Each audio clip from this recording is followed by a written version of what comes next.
Welcome to this webinar by BA Sphere. We hope you enjoy it. Do not forget to like, subscribe, and share.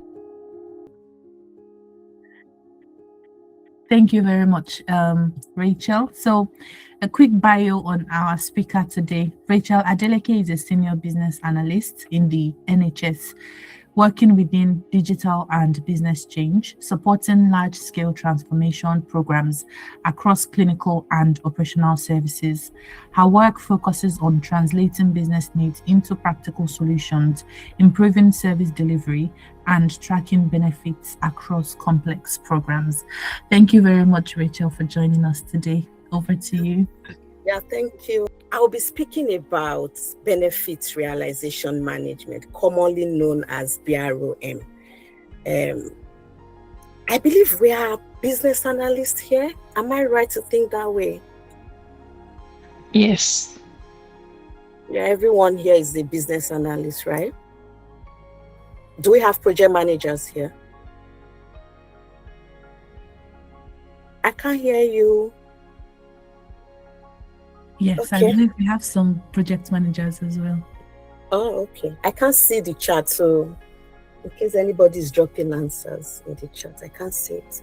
No Okay, problem. so many projects. Can you see the content? Yeah. Yes, we can see your Okay. screen. Perfect. So many projects are delivered successfully on time and within budget, but an important question often remains, did they actually create value? So that's where benefit realization management helps us answer that question. It ensures that projects are not only completed, but are also delivered. They also deliver meaningful improvement for organizations, for staff, for customers, and also for service users, for those of us in the healthcare. So over the next few minutes, we will kind of explore what BROM is and how benefits can be identified, measured, and how they are tracked throughout a project life cycle. So we also discuss common challenges and practical solutions. Then I think I also put more light on how we can create like a career pathway in benefit realization management. Of course, I joined my organization as a business analyst, but I happen to be their benefit realization lead. So when I applied for the job, I didn't really think that benefits lead was like can be like a job title. My focus was just business analyst, and we all know that benefit realization is an aspect of business analyst. So we'll dive more in. Let me just go to the next slide. This is the definition for benefit realization. Like I said, from experience, benefit realization is about proving to a program sponsor or government that the project has produced a positive and measurable outcome. Why benefit realization management goes a step further is like a structure that produced to identify, plan, measure, and track. Somebody said I should slow down. Plan, measure, and track the value a project delivers. So basically, rather than focusing only on outputs, it focuses on outcome and impact. So I mentioned an example that delivering a new digital system is an output. Then benefit is what the system enables, like reducing waiting time, better patient outcome, increase efficiency, or improve customer satisfaction. So in simple terms, benefit realization shifts our thinking from what are we building to why does it matter? Why do we need to launch this project? Is it really worth it? Or is it that somebody just wants us to do it? So when we analyze the whole thing, is either we initiate the project, or most times sponsors restructure the project in a way that it gives benefits. So yeah, any question on that? Next slide, Aki. So next is about types of benefits.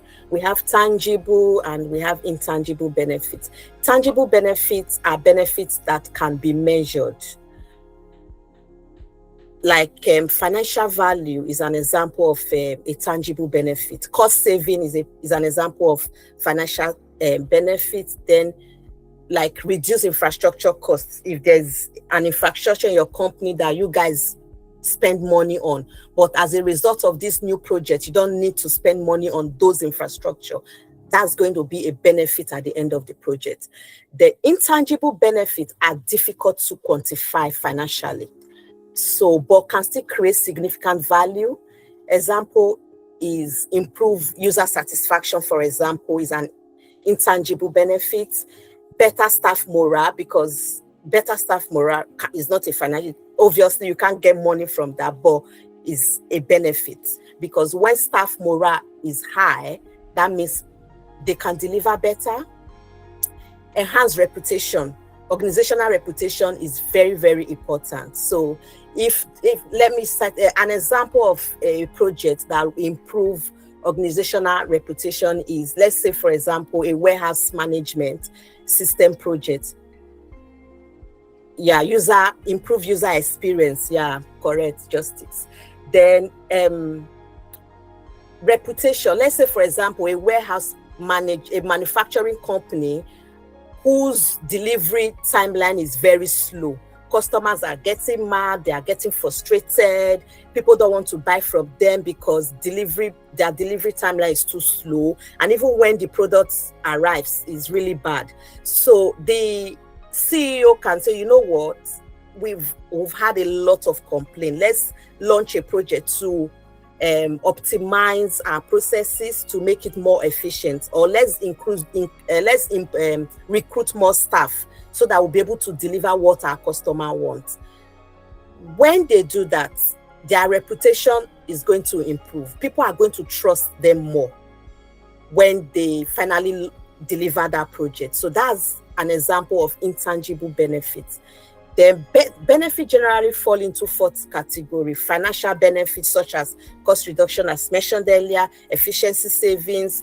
The most financial benefit falls into, most times, like in my work, we call financial benefits cash releasing benefits and non-cash releasing benefits. Then we also have quantitative benefits. Quantitative benefits are the ones that you can measure numerically, such as reduced waiting time. Then qualitative benefits is same thing as customer satisfaction, customer experience, improve staff satisfaction, increase confidence in services. Then there's this last one that is really, really popular in government organization, public sector, is strategic benefits. So strategic benefits support broader organizational goals, such as compliance, risk reduction, alignment with national program. Like those of us in the NHS, there's something we call IMTP. So IMTP is what the organization wants to deliver for that year.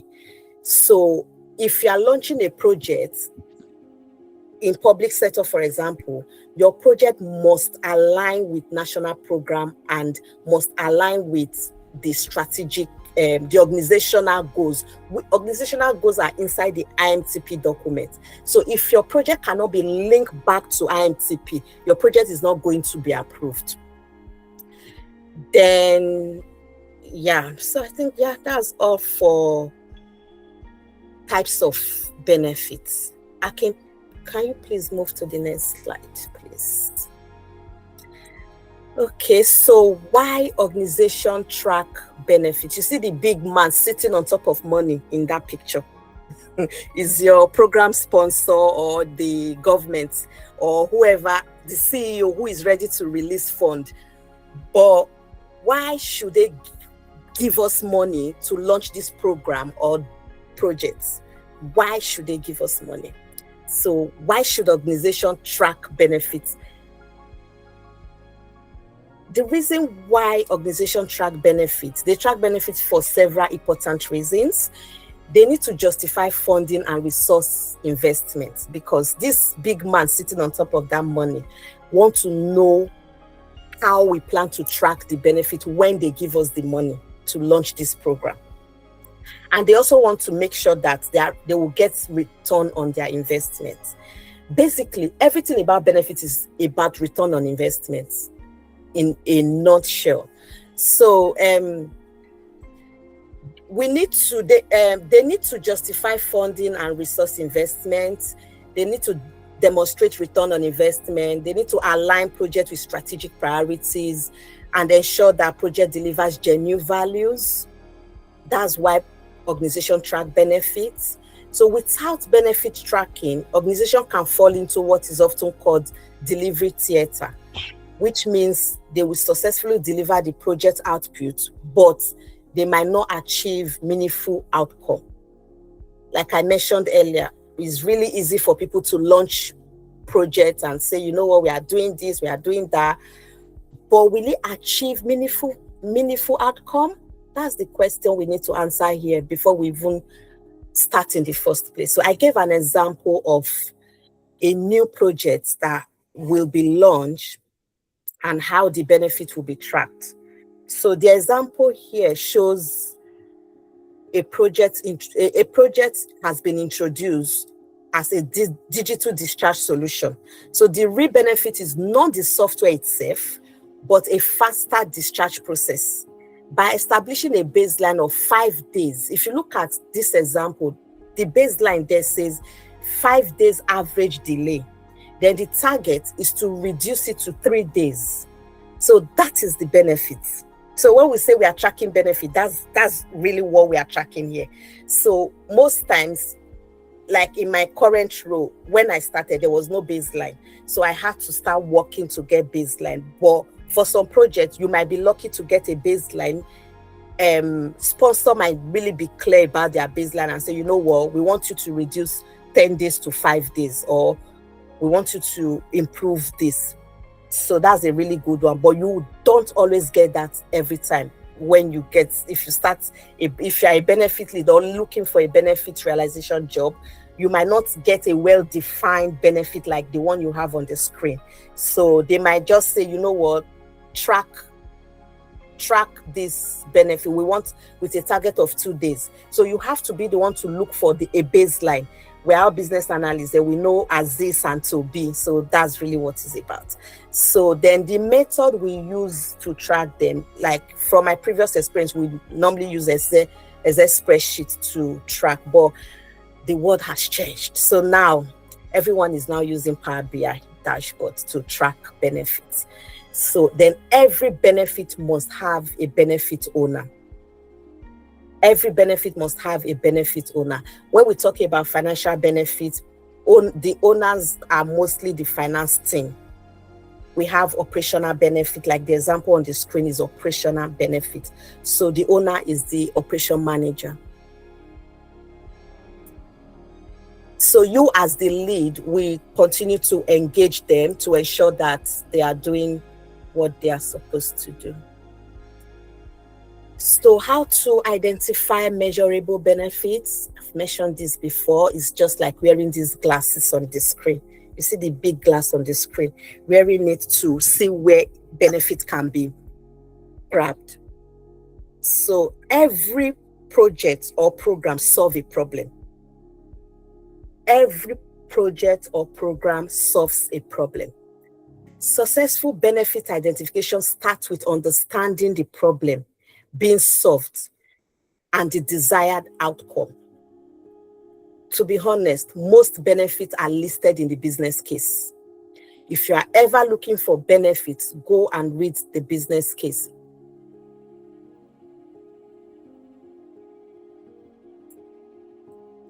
Benefits engagement is essential because different groups often have different perspectives on what value looks like. Like what benefit look like in a clinician perspective might be different from what benefit looks like for operational managers. And even for finance team might just be looking at the figures, the numbers. Oh, how much have we realized this year? Anything about money. But for clinicians, they might be looking at things like, oh, can I do my job better? Will it help my patient and all of that? Then for end users, they also have unique, they also have their own unique benefits. For end users, you want to get your product really quickly. You want to get value for your money. You really just want to place orders smoothly with no stress. Then for healthcare, you want them to treat you well without having to chase anybody. So everybody just have different definition of what benefit is for them. So you as the benefit lead or the benefit manager must have stakeholder engagement session. So in that stakeholder engagement session, you hear from everybody and take notes of what benefit is for everybody and analyze it, validate it with them again, and then make a list of your measurable benefit. That is how to identify benefits. It's really engaging stakeholder. So we use techniques such as root cause analysis. I believe you guys know what root cause analysis is. Then process mapping. Process mapping helps uncover value drivers and improvement opportunity. So once potential benefits are identified, so they should be translated into measurable indicator and tested for feasibility to ensure reliable data can be collected. Because if you don't test it, somebody can just come up with some vague benefits that will not be able to measure, that you will not be able to measure. Every benefit must be smart. Must be smart and must be feasible and must be achievable. It must be something that you'll be able to achieve. Another thing that I do that is really, really helpful is every benefit must have like a timeline. You don't wait for the project to come to an end before realizing some of the benefits. You can realize benefits throughout the project life cycle and even after the project. Next slide, please, Aki.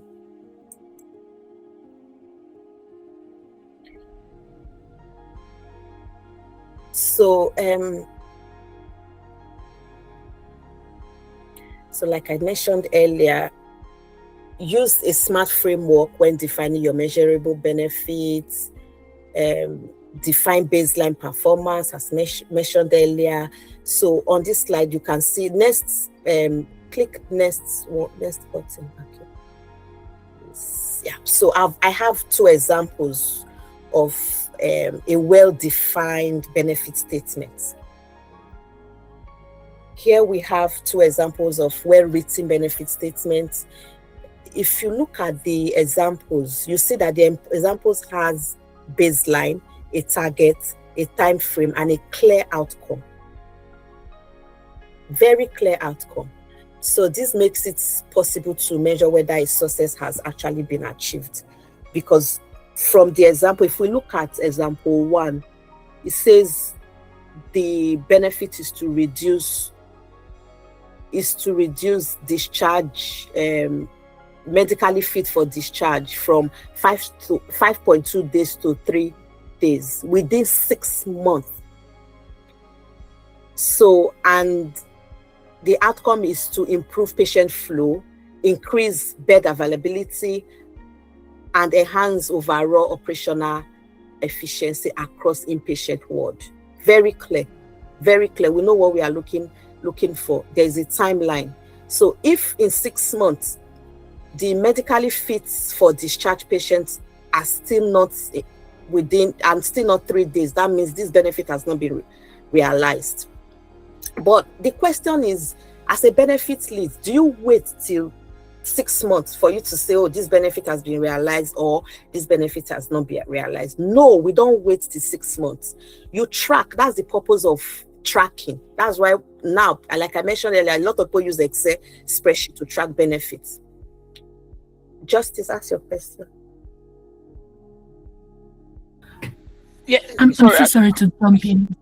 Justice, is it okay if you ask your question at the end, just so that we don't? Yeah, that's fine. That's fine. There'll be time at the end for sure. Thank you. Just please write it down so you don't forget. Thank you. Okay, so we don't wait. So that's why most big organizations, they employ people like us to lead the benefit realization management process, because we track throughout. We don't wait till the end of 6 months to say, to meet our big boss and say, you know what, this benefit has not been realized. No, you track throughout the project life cycle. If, like what I always do, if I'm giving a timeline of 6 months, in 2 months, I can break it down into 3. I'll say 2 months, I will realize and I'll review and see if we have made progress. Then another 2 months, set a key milestone so that in 6 months' time, there will not be surprises. You know that, yeah.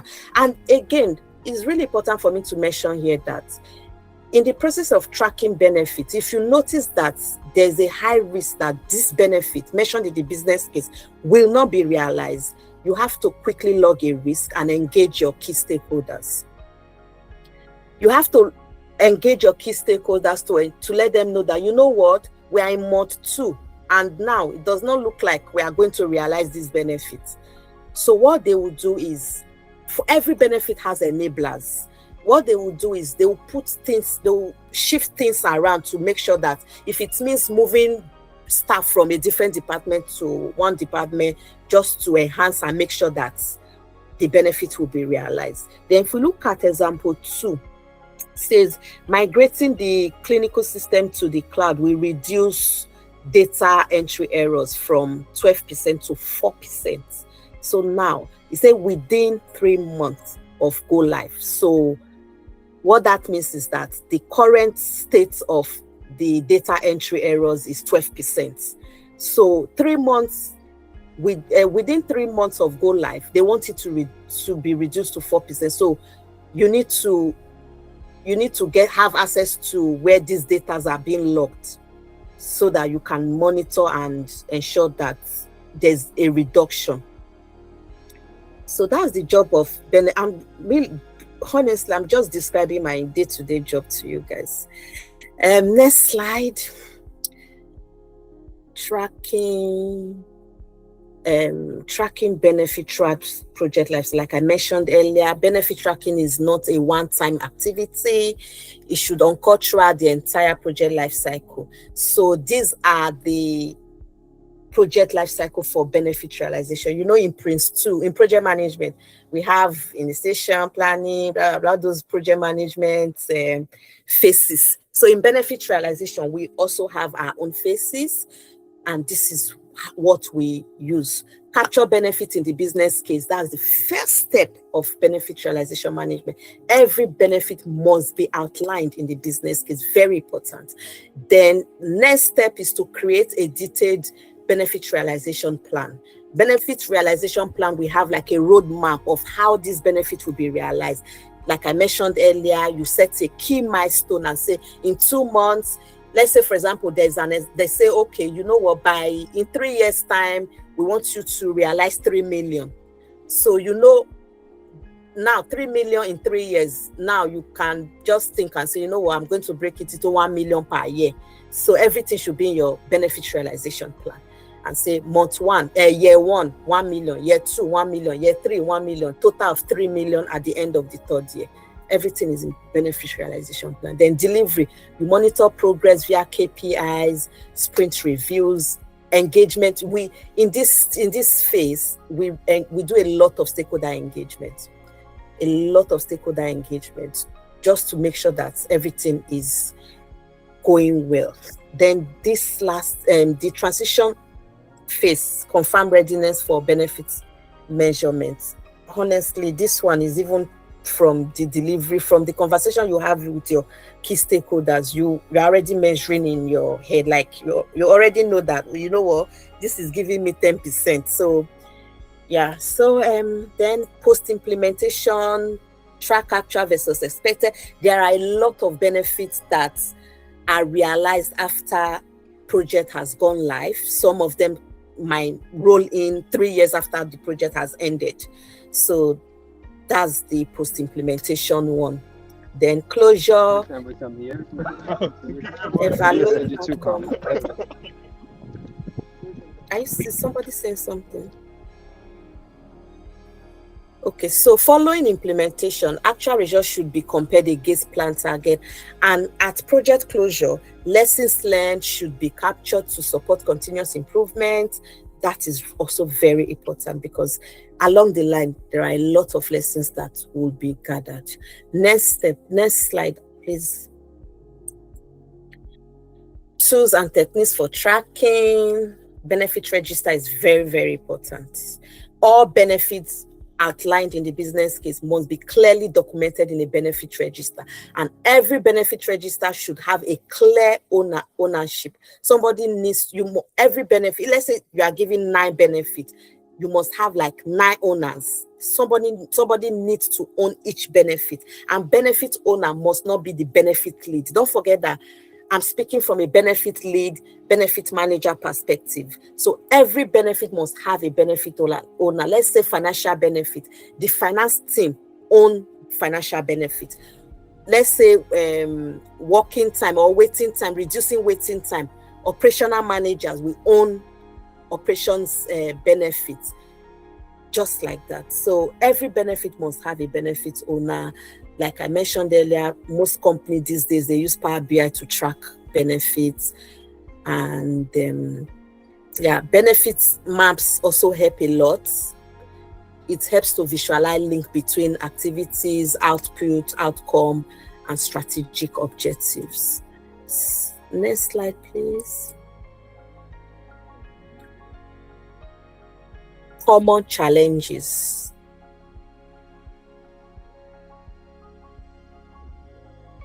Although benefit realization is highly valuable, it also comes with challenges. So benefits may not be clearly defined at the beginning of a project. That is a really, it's a big risk for a benefit not to be defined at the start of a project.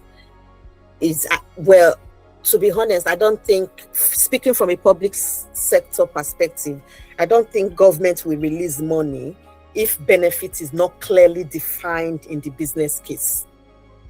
For private company, yes, it might happen, but for us in the public sector, every benefits are always listed in the business case.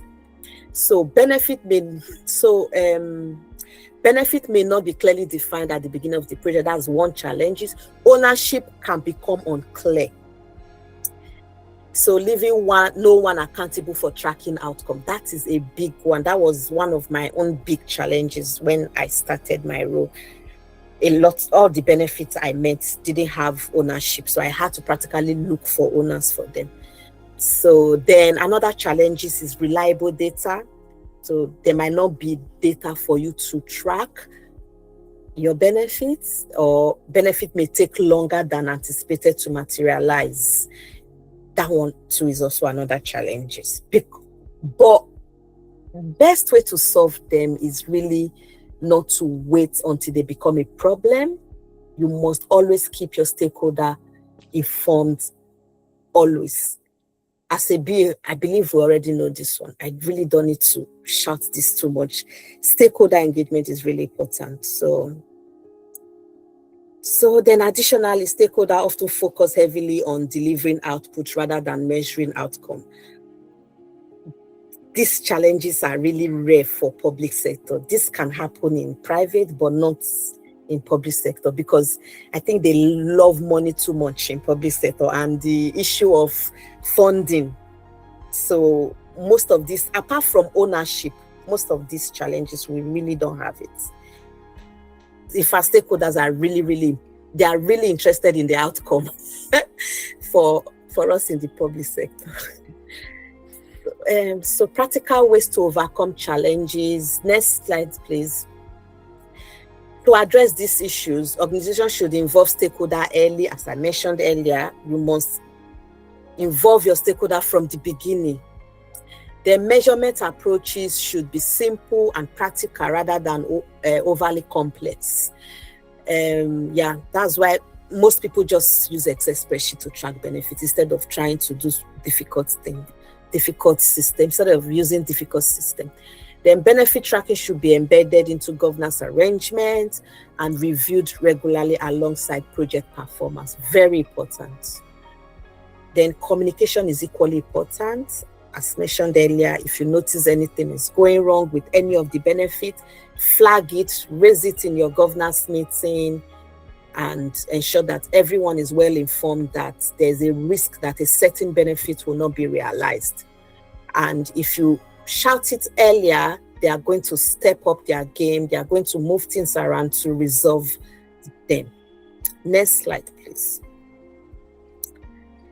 So I gave a bit more examples of benefits realization for retail sector perspective using APMG framework. So if you have time, you can read how benefit statements, how it's written. You can see, as mentioned earlier, there's baseline, there's target, there's time frame, there's even data source there, there's even measurement frequency, benefit owner is there, and all of that. Yeah. And if you are free, go through them. And as most organizations these days, especially with the lack of funding in the UK or all over the world at the moment, now program sponsors are increasingly focusing on value and outcome. So the demand for benefit realization professionals is gradually growing. It's really growing, because sometimes I just go online, search for benefit managers, benefit lead, and I see a lot of those roles opening. Next slide, please.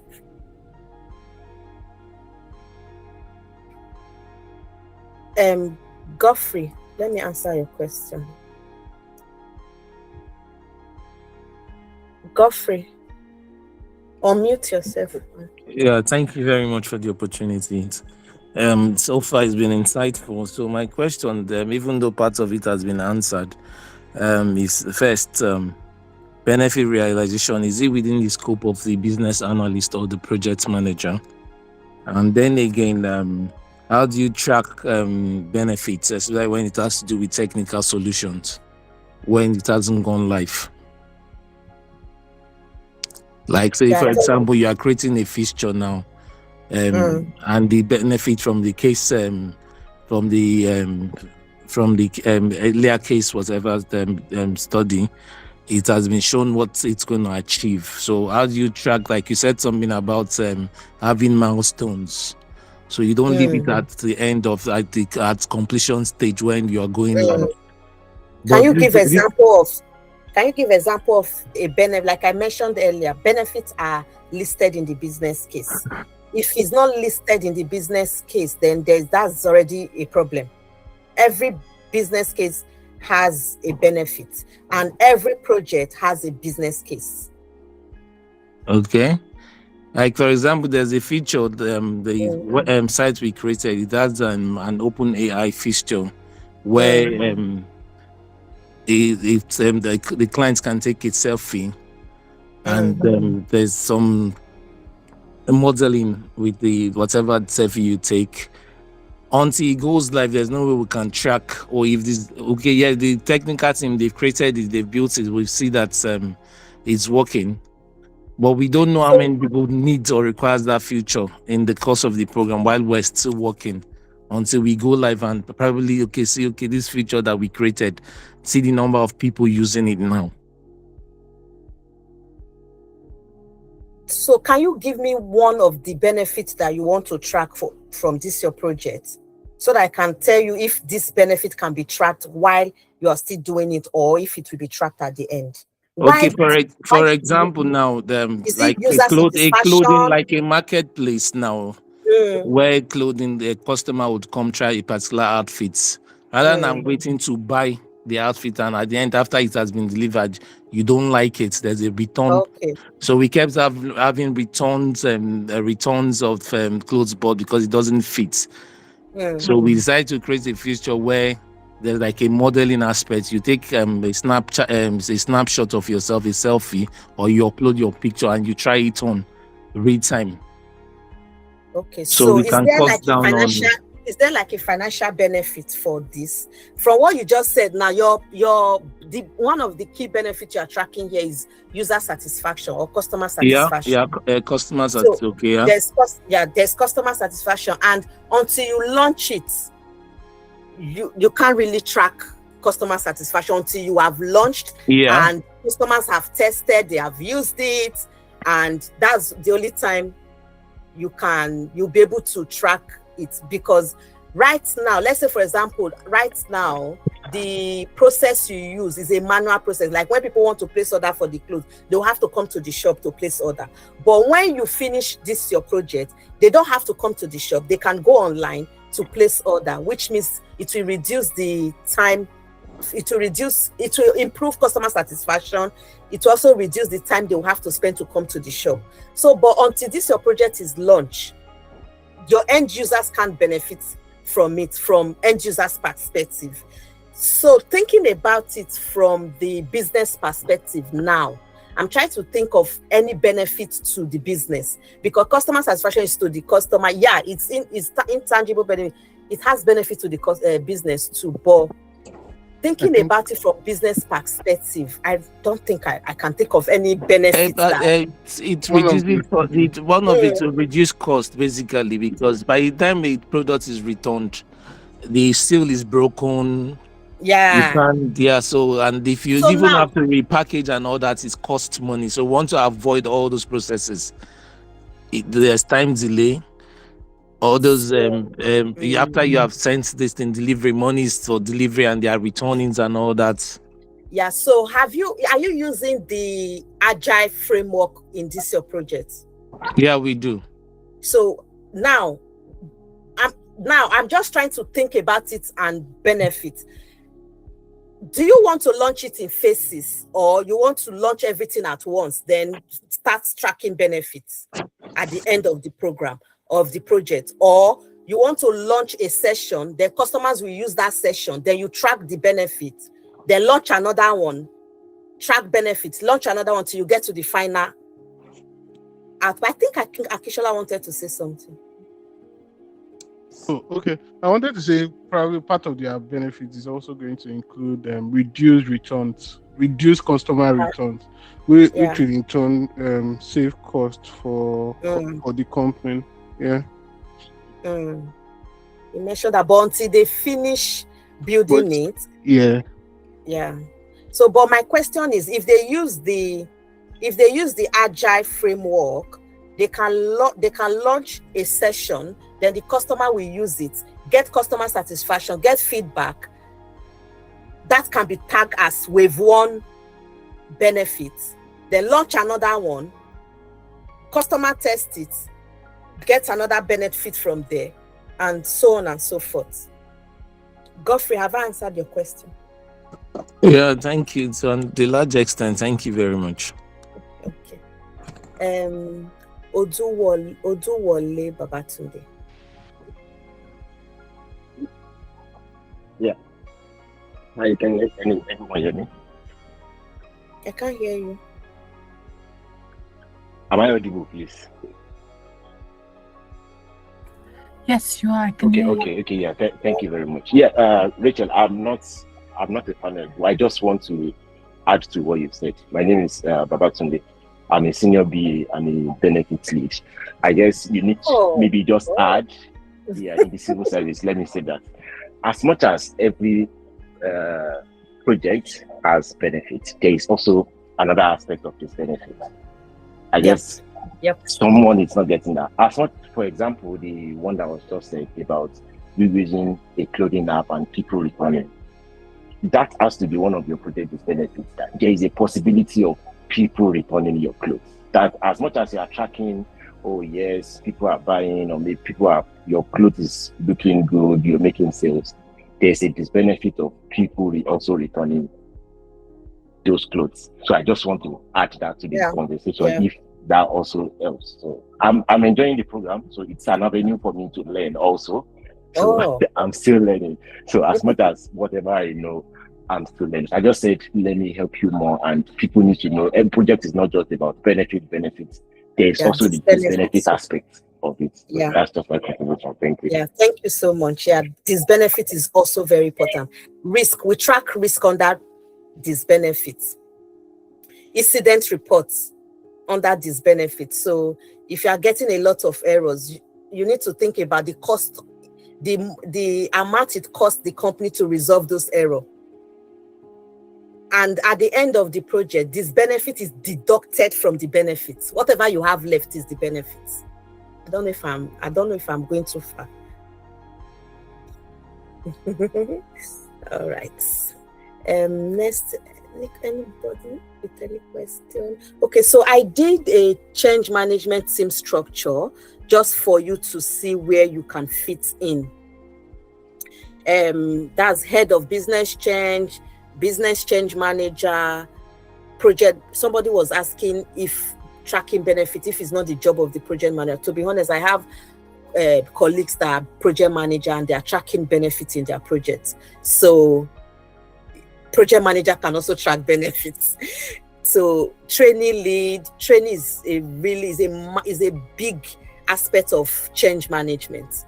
Then you see where the benefits manager and benefit lead sit. We have change analysts, we have comms leads, because communication is also very important for us.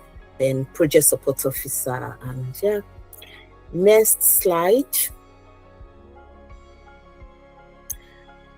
So I listed some of the certifications just for anybody who is interested in starting a career in benefit realization. Benefits, I didn't mention this. Benefits realization largely sits under change management. So, and change management is part of the services business BA offers. So, I don't know about other, I'm in Wales. So here in Wales, there's a big interest in APMG when it comes to change management. So APMG is highly recommended if you want to move into change management. Like I said, benefit is under change management. So APMG is a good one you should go for. And what else then? The Agile certification is also important. Like I mentioned, benefits realization is in phases. Agile way of working is really important in benefit management. Yeah, I think Godfrey, you've got your hand up. Is it a mistake, or keep seeing his hands up? Any question, please? You can bring it down since he has his hand. Okay, has brought it down. That brings us to the end of today's session. And thanks for having me. Thank you very much, Rachel. And thank you so much, everyone, for participating in this conversation. I particularly enjoyed the, real life experience that you shared, around how we as BAs have a role to play in benefits realization. And I believe everyone has to, with all the claps and reactions that we have on the call. Thank you so much. Thank you for watching this video. Please remember to like and subscribe and stay tuned for upcoming webinars.